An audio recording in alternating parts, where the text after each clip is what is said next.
Assalamualaikum warahmatullahi wabarakatuh.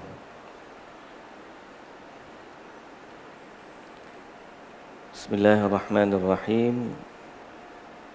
Alhamdulillahi rabbil alamin. Assalatu wassalamu ala ashrafil anbiya'i wal mursalin, Nabiyyina Muhammadin wa ala alihi wa sahbihi ajma'in. Amma ba'du. Yang dekat online ni dengar ke? Ke unmute sini.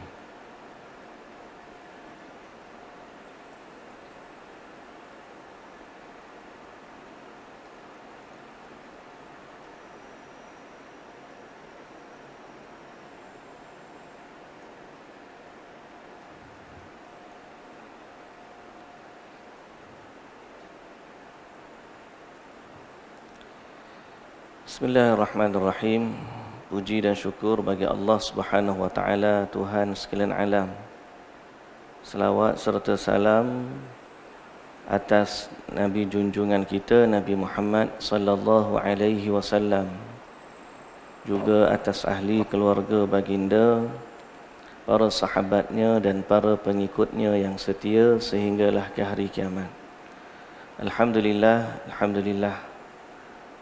Para jemaah yang dirahmati Allah Subhanahu wa taala, seterusnya para warga IJN yang juga dirahmati oleh Allah Subhanahu wa taala, harapnya dan senantiasa berada dalam limpahan keberkatan dari Allah Tuhan yang Maha Esa.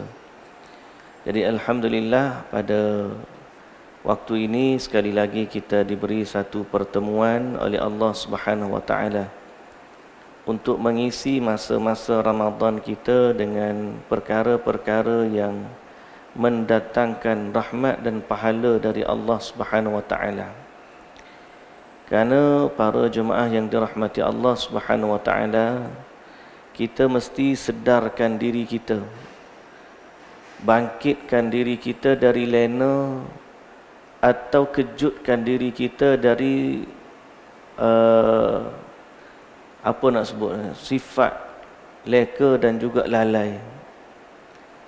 Lalai tentang apa? Lalai tentang keberadaan kita pada masa yang sangat istimewa.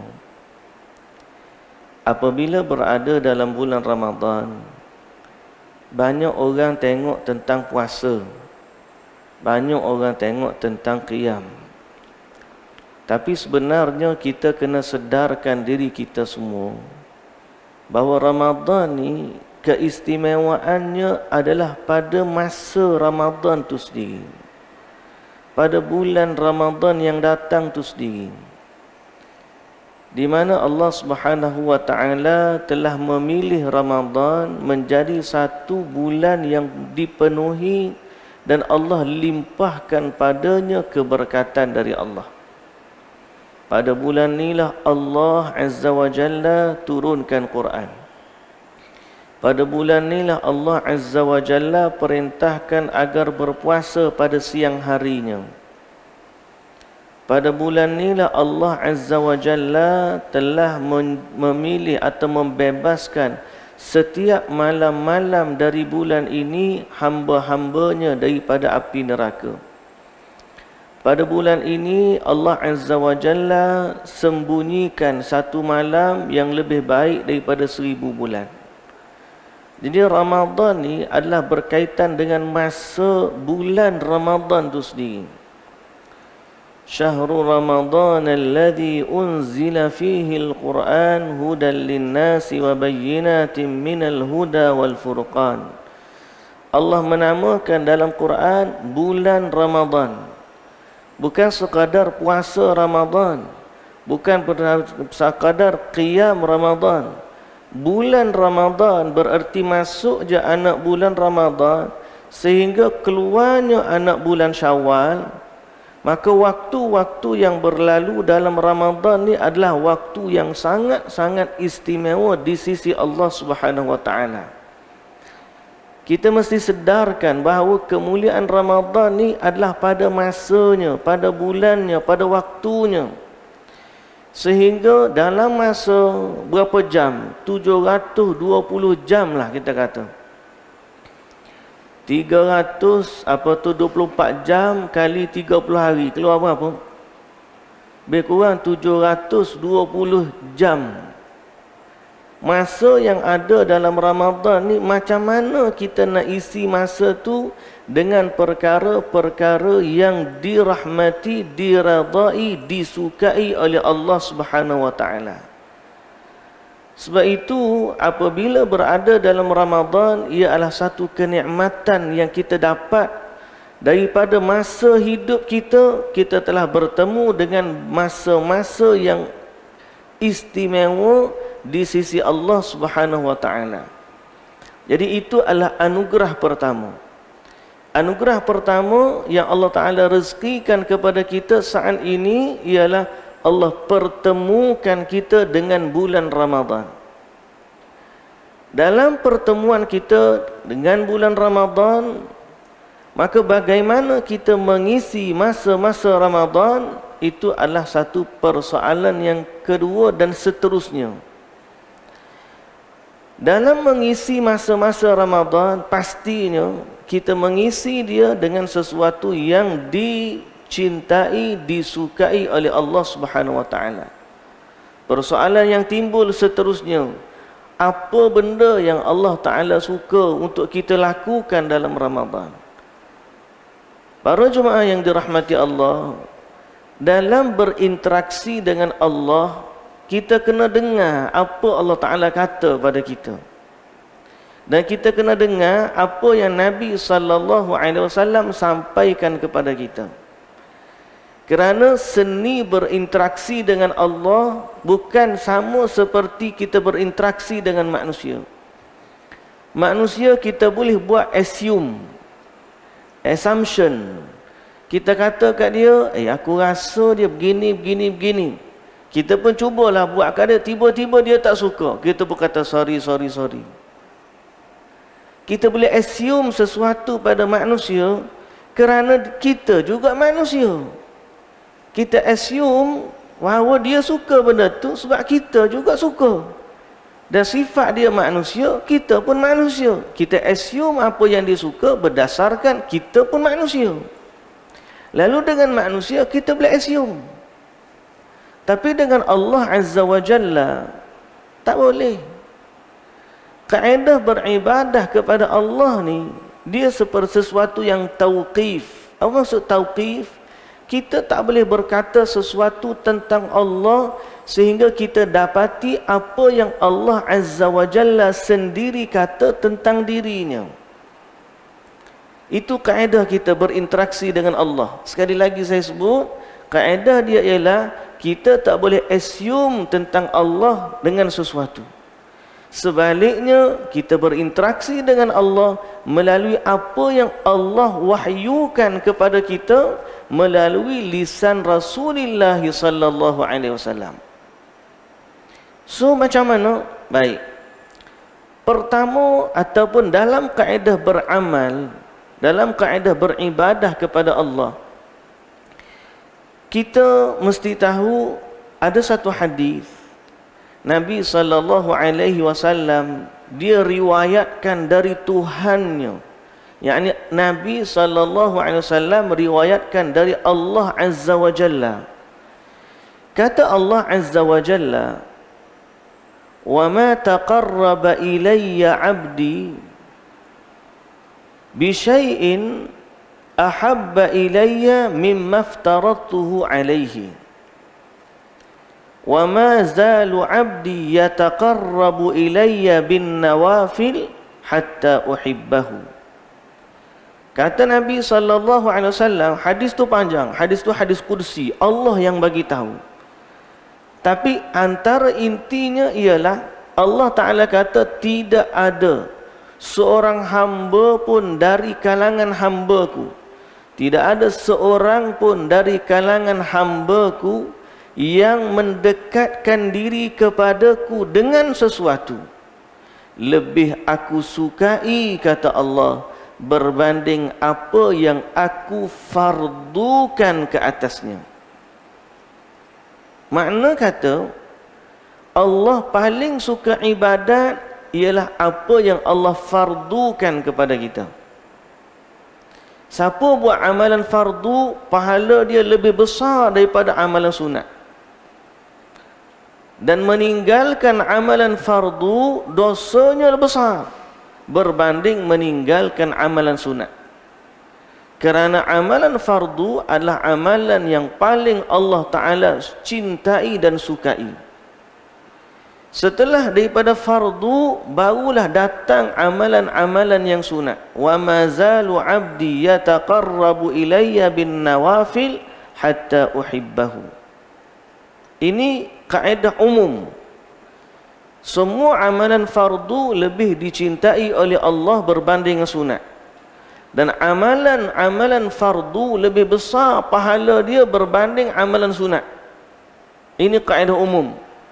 Kecuali ada satu je amalan. Kalau kita nak belajar teka-teki fiqh, umumnya semua amalan fardu lebih besar pahala dari yang sunat. Kecuali satu amalan, yang sunat dia lebih besar pahala dari yang fardu. Cuba teka apa dia? Cuba kita main teka pagi, tengah hari ni. Semua amalan fardu kita terima. Kaedah dia, amalan fardu lebih Allah suka dari yang sunat. Pahala amalan fardu lebih besar daripada pahala amalan sunat. Kecuali satu. Ada satu amalan ni, sunat dia lebih besar pahala dari yang fardu. Dari yang wajib, dari yang wajib. Dia bukan fardu lah, bukan fardu. Benda tu hukumnya, buat tu sunat, tapi banyak pahala lebih daripada yang wajib dalam kategori yang sama. Cuba teka apa dia. Nak bagi jawapan pun tak ada ni. Macam mana tak siapa ke ustaz ni? Jawapan dia ialah bagi salam. Bagi salam, memberi salam hukum dia apa? Sunat. Jawab salam hukum dia apa? Wajib. Tapi antara orang bagi salam dengan orang jawab salam, mana besar pahala? Besar pahala orang bagi salam berbanding orang jawab salam. Ni saja orang yang kata disebut fiqh, satu amalan yang sunat dia lebih besar daripada yang wajib, iaitulah memberi salam. Kita bagi salam hukumnya sunat, tapi orang yang diberi salam kepadanya hukumnya wajib. Pahala memberi salam lebih besar daripada pahala menjawab salam. Tapi selain daripada ni, semua kaedah umum, amalan fardu lebih besar pahala daripada amalan yang sunat. Oleh kerana itu, macam mana kita nak isi amalan Ramadan kita? Maka kita tengok apa benda hak wajib bagi kita dalam Ramadan, kita dahulukan dia berbanding sunat. Settle dulu hak wajib ni, kemudian baru kita tambah daripada yang sunat. Baik. Wajib yang pertama yang kita nak jaga, mengisi masa-masa Ramadan. Kefarduan, kewajipan kita yang paling utama dalam agama. Apa dia? Salat fardu 5 waktu. Ni nombor satu kita kena jaga. Sehingga siapa yang tak semayang, kerana ingkarnya kefarduan semayang, dia boleh terkeluar daripada Islam. Dan sampai kata dalam hukum kita, dalam agama kita, salat adalah amalan yang paling utama dan yang pertama akan dihitung oleh Allah Azza wa Jalla di hari akhirat. Maka sebab itu, siapa-siapa yang tak salat tapi dia puasa, kita bimbang pahala puasanya tak ada.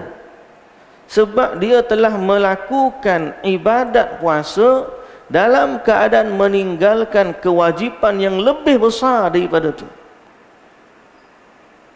Walaupun kita kata mungkin puasa dia sah, tapi berapa banyak pahala yang dia nak dapat daripada puasa dia, kita tak tahu. Cuma hadis Nabi berkaitan dengan melakukan dosa waktu berpuasa. Kata Nabi SAW, "Man lam yada'a qawla az-zur wal 'amala bihi, falaysa lillahi hajatun fi an yada'a ta'amahu wa syarabah." Siapa yang tidak meninggalkan perkataan dusta dan perbuatan buruk sewaktu dia sedang berpuasa, maka Allah Azza wa Jalla tidak berhajat dari dirinya meninggalkan makan dan minum. Bahasa lain, ulama bahaskan hadis ni bererti puasa dia sah, tapi pahalanya tak ada kerana Allah tidak berhajat kepada puasa dia. So kalau itu pada perkataan dusta dan perbuatan buruk, bagaimana nilai pahala puasa pada orang yang tidak salat? Kerana dosa tidak salat lebih besar daripada dosa mengumpat. Dosa tidak salat lebih besar daripada dosa perbuatan keji yang lain. Kerana meninggalkan salat adalah meninggalkan kefarduan yang paling utama. Jadi macam mana kita nak mengisi Ramadan? Pertama, jagalah salat. Kalau boleh, jagalah salat di awal waktu berjamaah di masjid bagi lelaki. Bagi wanita tak apa, dia salat di rumah tak apa. Kerana sebaik-baik tempat salat bagi wanita adalah di rumahnya. Tak apa bagi wanita. Jadi bagi lelaki, jaga salat. Nombor satu. Ini kefarduan yang paling utama. Salat subuh, kita lepas sahur pergi salat di masjid. Ustaz, nak balik kerja tak sempat. Cari ikhtiar, tunggu awal, singgah di mana-mana masjid, kemudian kita teruskan perjalanan. Cari waktu untuk kita salat subuh berjamaah di masjid. Subuh. Kalau boleh kita salat subuh tu didahului dengan sunat qabliyah subuh. Tapi tak apa, kita sebut qabliyah lepas daripada ni dalam bab menghidupkan dengan amalan sunat. Tapi sekarang ni fokus pada yang wajib dulu. Zuhur, bila masuk zuhur macam tuan-tuan hak ada ni, alhamdulillah. Salatlah berjamaah di masjid. Bagi siapa yang dengar kuliah kita yang masih ada kesempatan, belum lagi qomat ni nak datang ke masjid, alhamdulillah, datanglah bersegera ke masjid. Bagi staf-staf wanita yang mungkin ada kerja yang tak boleh tinggalkan wad dia, maka selain daripada salat berjamaah di masjid, salatlah salat fardu ni di awal waktu. Cari waktu, cari sebaik yang kita mampu. Okey ustaz, saya tak mampu nak salat berjamaah. Contoh, pasal apa? Pasal dia bekerja bagi wanita atau bagi lelaki yang memang ada tugas masa-masa ni. Tapi sekarang biasa waktu rehat, kebanyakan orang rehat, tapi dia bekerja, saya tak boleh tinggal tempat saya. Tak apa, tapi ikhtiarkan salat. Kalau ada member 2 orang, berjamaahlah dengan member yang 2 orang. Salat berdua lebih baik daripada salat sendirian. Salat bertiga lebih baik daripada salat berdua. Salat berempat lebih baik daripada salat bertiga. Makin banyak jamaah salatnya, makin baik kualiti salat itu di sisi Allah Subhanahu wa taala. Okey, makin banyak bilangan jemaah salat, makin istimewa salat itu di sisi Allah Subhanahu wa taala. Jadi kalau siapa yang dengar kuliah kita ni, hak duduk di masjid ni, alhamdulillah. Yang duduk di ward, yang duduk di tempat kerja, di bilik masing-masing, kalau ada kesempatan, datanglah salat berjamaah di masjid. Kalau tak mampu datang salat berjamaah di masjid, salatlah di ward masing-masing. Dan di saat salat ward di masing-masing, jaga 2 benda. Pertama, jagalah salat di awal waktu. Dan kedua, jagalah salat berjamaah walaupun berdua atau bertiga. Kita nak isi Ramadan kita dengan gandaan-gandaan pahala. Kemudian kita balik salat asar. Kadang-kadang kita balik, boleh je kita balik lewat sikit. Kenapa? Nak jaga salat berjamaah di masjid. Ataupun kita balik awal sikit supaya sempat salat berjamaah di masjid dekat rumah. Atau kalau tak sempat, kita kata kalau balik lewat tak mampu nak tangguhkan lewat sangat, kalau kita balik pun tak sempat sampai, ikhtiar cari mana-mana masjid dalam perjalanan kita, singgah parking salat berjamaah di masjid. Jaga waktu salat, jaga, ini paling utama. Kemudian bila sampai maghrib, sama juga, Kebanyakan orang dalam bulan Ramadan, salat paling payah berjamaah adalah salat maghrib. Sebab apa? Sebab masing-masing sedang sibuk berbuka dengan juadah masing-masing. Ada masjid, dia buka puasa dulu, dia diewakkan iqamat kepada 15 minit. Ahlan wa sahlan. Ada masjid, dia buka sikit dalam masa 5 minit atau 10 minit, dia terus qamat, kemudian juadah berat makan selepas tu. Ahlan wa sahlan. Boleh, tak ada masalah. Cuma janganlah diakhirkan maghrib sampai setengah jam. Sampai nak dekat isyak baru salat maghrib. Maka itu telah kita kata melengah-lengahkan kefarduan. Salatlah fardu berjamaah di masjid. Kemudian salat isyak juga benda yang sama. Tapi biasa salat isyak tak susah sangatlah. Sebab kita dah kenyang, kerja semua habis. Lepas tu nak pergi salat tarawih, lalu kita pun salat berjamaah di masjid salat isyak. Dan kalau bagi yang jadi imam, saya juga nak pastikan atau nak pesan bahawa antara salat tarawih dengan salat isyak, jaga salat isyak lebih berbanding salat tarawih, kerana salat isyak ni fardu. Sebahagian orang, sebahagian tempat salat isyak dia ringkaskan sebab nak bagi laluan kepada salat tarawih. Salat isyak dibaca ayat-ayat lazim, sedang salat tarawih dibaca ayat panjang. Maka kita katakan sunnah dalam salat isyak dia baca ayat yang tak terlalu pendek dan tak terlalu panjang juga. Bacalah, tapi jaga kesempurnaan salat isyak kerana dia fardu lebih utama daripada yang sunat. Kalau ada orang tanya, Ustaz, macam mana kalau dia ni nak salat berjamaah di rumah dengan anak-anak? Maka jawapan dia, lebih afdal kita ajak anak-anak salat bersama di masjid salat isyak. Tapi nak Jumaah juga dengan anak-anak, okey. Kalau nak buat juga cara dia macam ni, kalau nak ambil fadilat betul, salatlah berjamaah isyak di masjid. Kemudian kita balik salat tarawih di rumah bersama-sama keluarga. Itu lebih baik daripada kita salat isyak berjamaah di rumah. Kerana salat berjamaah tak boleh lawan salat di masjid.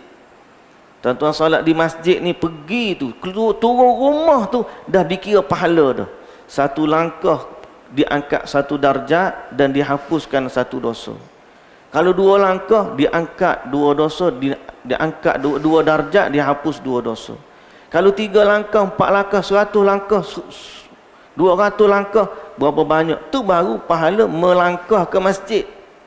Ia bukan salat berjamaah semata-mata, ada fadilat lain. Datang pula salat berjamaah di masjid, ada fadilat menunggu waktu salat. Kita datang salat awal, kita tunggu. Macam tuan-tuan tunggu ni. Siapa yang menunggu salat, dia dapat pahala seperti mengerjakan salat. Dia tunggu salat. Salat ni dah azan, dia tunggu tak qamat lagi ni. Tak apa, pahala dah berjalan dah. Sebab orang yang menunggu salat, dia dapat pahala seperti mengerjakan salat. Apatah lagi kalau dia tunggu di antara 2 waktu. Dia pergi salat, dia buka awal, makan sikit-sikit, kemudian masuk maghrib, dia salat di masjid. Lepas tu dia stay di masjid, tunggu salat isyak. Tu pun dah dikira pahala seperti menunaikan salat. Tak ada amalan yang lebih utama berbanding salat berjamaah di masjid. Di masjid lagi ada saf yang pertama, ada saf yang kedua, ada saf yang ketiga. Saf-saf ni nilai pahala dia, kata Nabi sallallahu alaihi wasallam, "Lau ya'lamun nasa ma fi saffil awwal, thumma la yajidu illa an yastahamu lastahamu ilaih." Kalaulah manusia tahu apa yang ada pada saf yang pertama, kemudian mereka tidak akan dapati saf ni melainkan dengan cara mengundi, nescaya mereka akan cabut undi untuk dapat slot di saf yang pertama. Kalaulah manusia tahu. Tapi manusia banyak tak tahu dan menyia-nyiakan dia. Kalau dia tahu kelebihan saf yang pertama, Nabi SAW kata, nak dapat slot saf pertama ni orang akan berebut. Dan sifat berebut ni kalau terpaksa ambil nombor atau mengundi, nescaya manusia akan cabut undi untuk rebut slot di saf yang pertama, kerana besarnya pahala saf yang pertama. Kemudian bersama imam kita ada amin, kerana malaikat datang salat bersama dengan orang yang salat. Dalam majlis ilmu ada malaikat, dalam salat jemaah pun ada malaikat.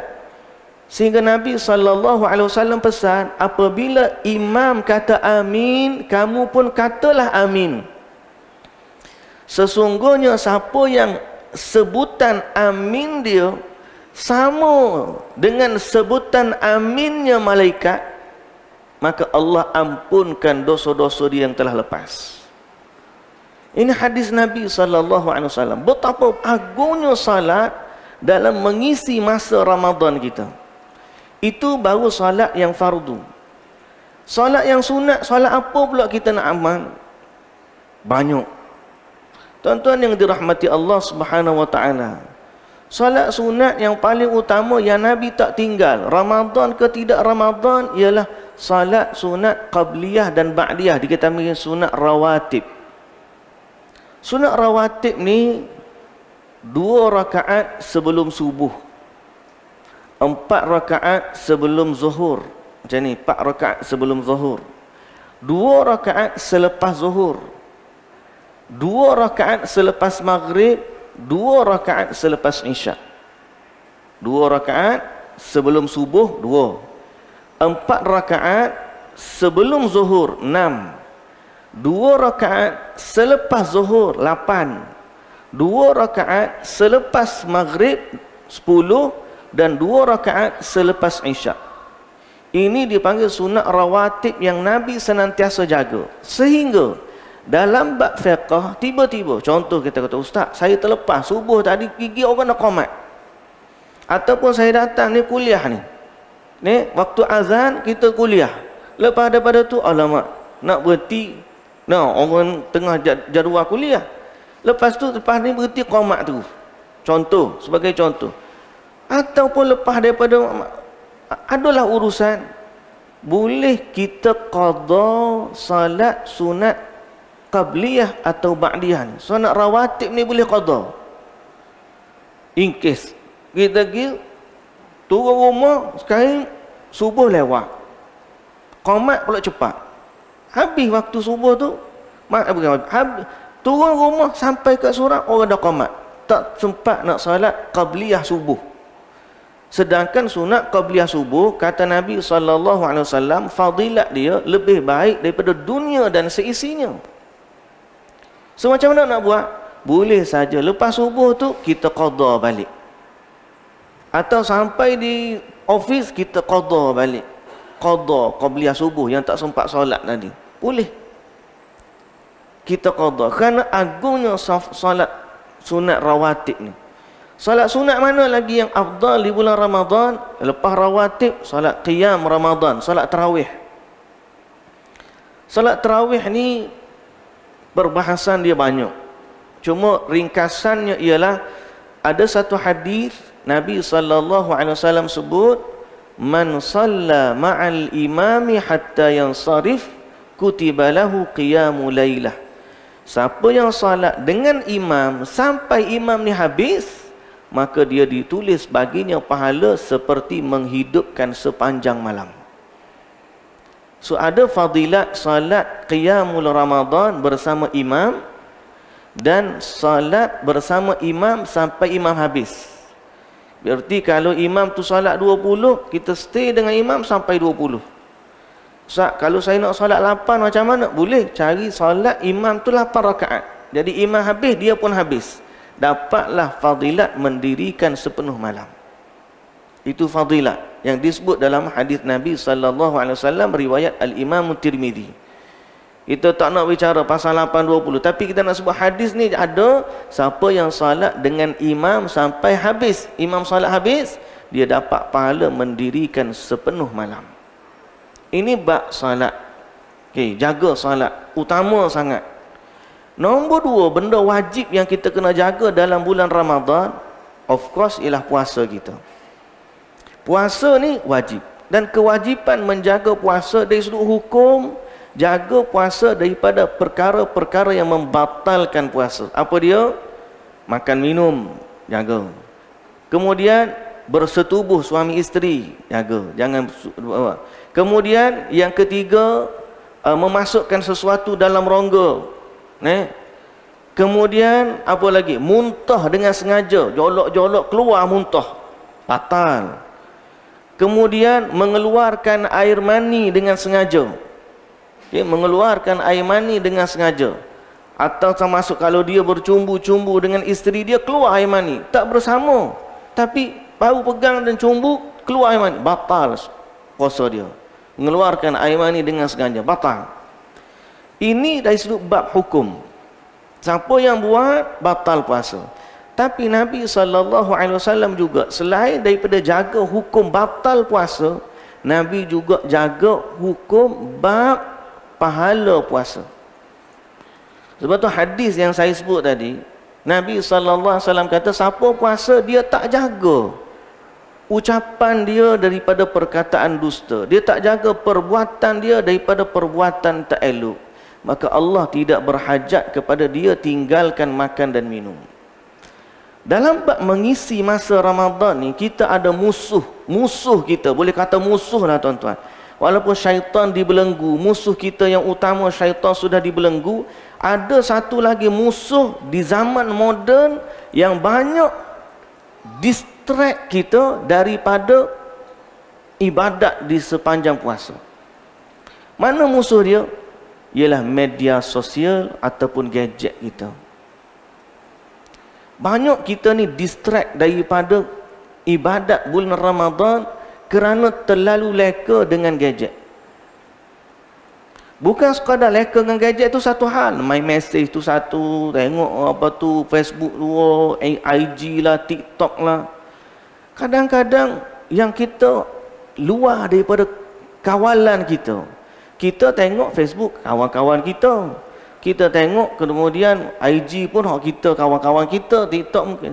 Tiba-tiba masuk gambar-gambar tak senonoh, klip-klip video tak senonoh. Duk lalu kita duk tengok, walaupun kita scroll, benda tu dah lekat dalam pemandangan, lalu sekali, dua kali, tiga kali. Sebab tu mengisi Ramadan, kalau boleh minimalkan penggunaan media sosial. Minimalkan. Untuk penting-penting call, WhatsApp, kalau nak update berita sikit, tapi jangan terlalu banyak lah. Yang kita kena buat banyak ialah mengisi masa Ramadan dengan amal ibadah kepada Allah Subhanahu Wa Taala.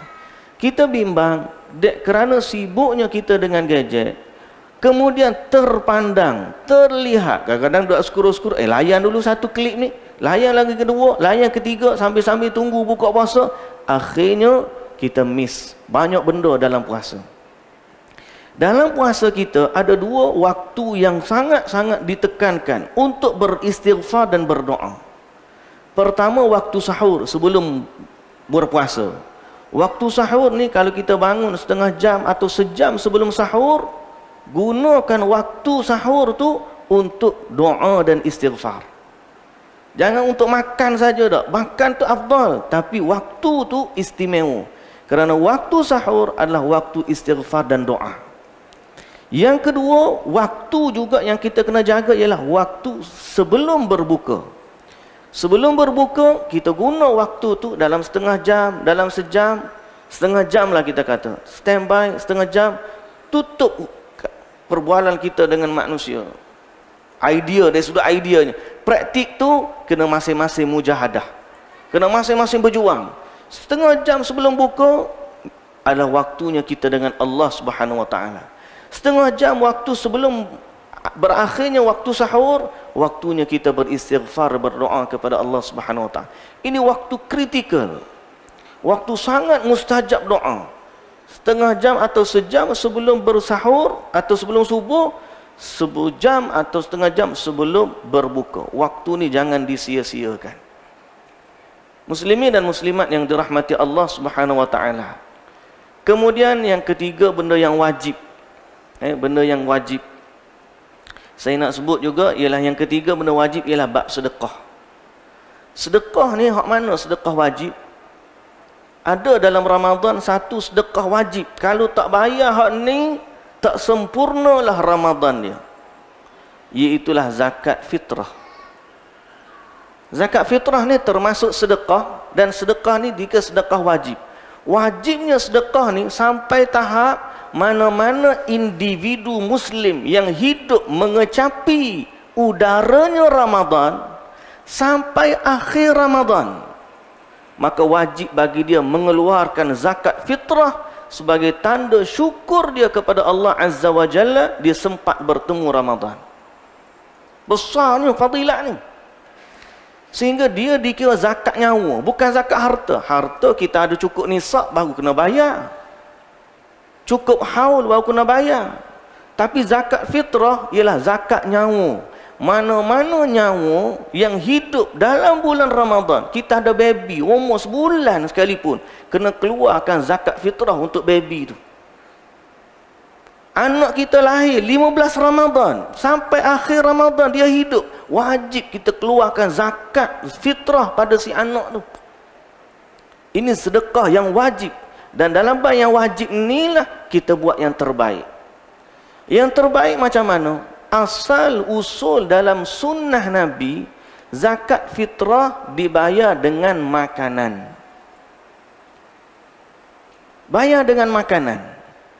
Ambil makanan rumah kita bagi ke orang miskin. Satu. Asal usul zakat fitrah dikeluarkan di akhir Ramadan sebelum solat raya. Akhir Ramadan sebelum solat raya, tu waktunya kita keluarkan zakat fitrah. Asal. Ini asal. Tujuannya antara hikmah ialah mensyukuri kita ni sempat hidup di bulan Ramadan, dan yang kedua supaya orang miskin ada makanan di pagi raya, dan mereka bergembira dengan makanan yang banyak di hari raya, kerana sebulan ni dia telah berpuasa, dan orang miskin kebiasaannya dia tak cukup makanan. Ini asal. Ingat, dua benda asal. Asalnya kita keluarkan zakat dengan makanan, asalnya dikeluarkan penghujung Ramadan. Borderline dia ialah sebelum salat raya. Lepas dia salat raya, dia jadi sedekah biasa, bukan lagi zakat fitrah. Ini asal. Habis itu, apa kaitan dia dengan asal? Okey, yang asal. Asal yang pertama ialah makanan. Kita keluarkan apa yang kita makan. Sebab tu di zaman sekarang ni, kita dah tak keluar dengan makanan. Kita keluar ikut mazhab Hanafi, keluar dengan nilai makanan. Nilai makanan. So nilai beras kita makan beras. Kadar yang kita kena keluar 2.5 kilo. Setiap individu kena keluar 2.5 kilogram beras. Asal. Kalau dia family dia ada berapa orang? Ambillah kita kata mudah kita congok 3 kilo.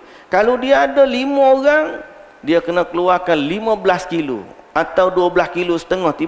Belilah satu beg 15 kilo, dia keluarkan zakat sebagai zakat fitrah untuk 5 orang ahli keluarga. Beras mana? Biasanya kita bayar dengan apa yang kita makan. Kita makan beras rumah kita basmati, ambil beras basmati tu bagi ke orang miskin. Kita makan beras import tu kita bagi ke orang miskin. Itu asalnya. Sebab itulah timbulnya sekarang ni dia buat 7, 14, 21. Kita pun tak pastilah macam mana kiraan dia. Sekarang ni rasanya harga beras dah naik, tapi kadar zakat masih peringkat yang sama macam dulu. Belum harga yang tak naik lagi. Tak tahu. Mungkin Jabatan Agama ada kira-kira dia. Tapi kalau tanya saya, kiraan zakat fitrah, nilai itu sepatutnya dia kira dengan hitungan harga beras semasa. So kalau kita kata 7 tu paling minimum, kita makan ni tak ada lah RM7, makanlah hak mahal sikit. Contoh kita kata tak, bayar 14. Ataupun bayar 21. Tak rugi. Ramadan ni sekali setahun je kita bayar. Ambil yang terbaik. Lepaskan kewajipan kita dengan yang terbaik. Tak rugi pun. Hatta kalau nak baik lagi, saya biasa buat benda ni kempen kepada jemaah-jemaah. Kita kan balik raya. Kita balik raya, balik kampung. Dekat kampung ni banyak orang susah. Beli beras, betul. Beras basmati kau, beras import kau. Kadang untuk anak-anak kita makan ni cukup bilangan dia sampai kat kampung, mana orang miskin sehari sebelum raya tu bayar ataupun bagi zakat fitrah tu dengan beras kepada mereka. Boleh. Dia bayar dah awal Ramadan hari tu, dia bayar dah, ambil resip siap. Tak ada masalah. Itu dengan jabatan agama pun kita bayar, tak ada masalah. Tapi kalau kita nak ambil hikmat di akhir Ramadan, balik kampung, beli beras, bagi kepada orang miskin yang ada kat kampung. Itu yang utama. Bagi pula beras yang special. Saya dekat kampung, orang kampung makan beras siam sebab saya pasir mas. Pernah saya beli satu kampik beras, pergi cari orang miskin. Letak 25 kilo atas tangga dia. Dia ada berapa orang, anak kecil-kecil, orang miskin. Menangis dia, tuan-tuan. Menangis. Memikirkan esok dia nak makan apa. Sebab hikmat di sebalik zakat fitrah ni mesti ada Allah Ta'ala bagi. Menangis seorang ketua keluarga dapat beras 25 kilo sehari sebelum raya. Dia ni entah baju raya ada atau tidak, tak tahu. Tapi yang lebih utama ialah makanan di pagi hari raya. Dan lebih utama ialah menunaikan zakat fitrah kita seperti mana yang disyariatkan oleh Nabi kita Muhammad sallallahu alaihi wasallam. Jadi ada perkara tiga utama ni. Yang lain yang sunat, tuan-tuan, isilah dengan baca Quran, sedekah yang sunat, kemudian hubungkan silaturrahim, buat baik kepada ibu bapa, buat baik kepada jiran tetangga, banyakkan istighfar, semua. Yang penting masa Ramadan ni sangat istimewa. Isilah masa-masa ini dengan perkara-perkara yang diredai oleh Allah Subhanahu wa taala. Wallahu taala alam. Saya rasa itulah yang dapat kita kongsikan pada waktu ni. Cuma tak tahu imam sempat ke kalau nak solat 2 rakaat sunat dulu. Ni kita ambil sunat dulu 2 rakaat, kemudian baru kita qamat. Alang-alang kita nak isi masa dengan Ramadan ni. Dia solat bagi yang siapa dah solat 2 rakaat, boleh solat lagi 2 rakaat, cukup ke 4. Siapa yang belum lagi solat, kita solat 2 rakaat, sekurang-kurang kita ambil fadilat yang 2, sebab ada hadis juga yang sebut 2 pun ada. Kemudian lepas daripada tu kita salat fardu, kita qamat. Jadi saya akhiri dengan subhanakallahumma wa bihamdik, asyhadu an la ilaha illa anta astaghfiruka wa atubu ilaik. Aqulu qawli hadza wa astaghfirullahal azim li wa lakum. Assalamualaikum warahmatullahi wabarakatuh.